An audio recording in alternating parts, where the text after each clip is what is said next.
waa ji dañ ko may soxna maanaam dafa takk jabar une deuxième femme takk ko ba pare le lendemain mu ñëw fekk jabar ji fi mu toog mu ñëw ne ko chéri mu ne ko utal naa la rakk de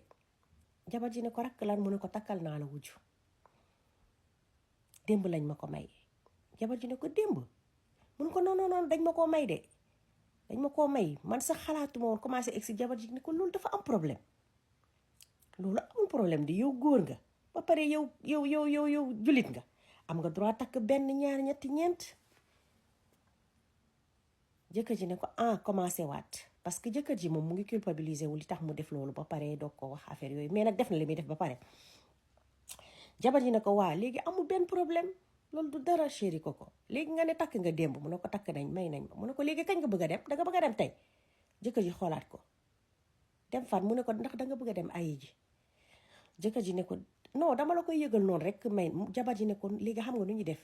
jaru sax ngay loolu c'est normal sa droit la léegi fi mu nekk nii bu la neexee tey nga dem ayi ji foofu noonu bu la neexee nga xaar ci weekend bi yow yaay seet heure bu la neex rek heure boo bëggee demal jëkkër ji ne ko waaw mais attends samedi incha allah ma dem mu ne ko waa d'accord kon man sama bopp man maa lay jàppale si defaral la sa bagage mu ne ko et puis sax xoolal léegi may naa la 2 mois boo demee foofu noonu toogal 2 mois may naa la ko jëkkër ji siggi xoolaat jabar ji ne ko 2 mois mu ne ko waa may naa la 2 mois jëkkër ji kontaan ba bëgg a dee samedi le matin de très bonne heure jabar ji ñëw xëy suba teel génne yére yi moom jabar ji ci boppam de génne valise jël ñaari valise di ranger rek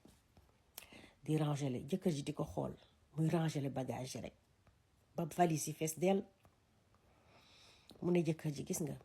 yow yaay seet nag bu la neexee nga wàññi bu la neexee bul wàññi waaye ranger le naa la sa yére yi gën a rafet su ko defee nga passé sa jour bu neex ak sa ñaareel boo demee nuyul ma sama chéri ko jëkkër ji jaaxle di ko xoolaat jëkkër ji dem 1 mois quelques jours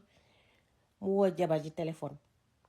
ne ko waa naka kër gi man de maa ngi koy bëgg a jaar jabar ji ne ko déedéet toogal rek bu sa 2 mois yi passé après nga ñëw 2 mois yi passé jëkkër ji ñib si jëkkër ji daal naka la yegg si ci biir kër gi mais kër gi mu mel ni soxna si da koo changé soxna si changé peinture bi defaraat kër gi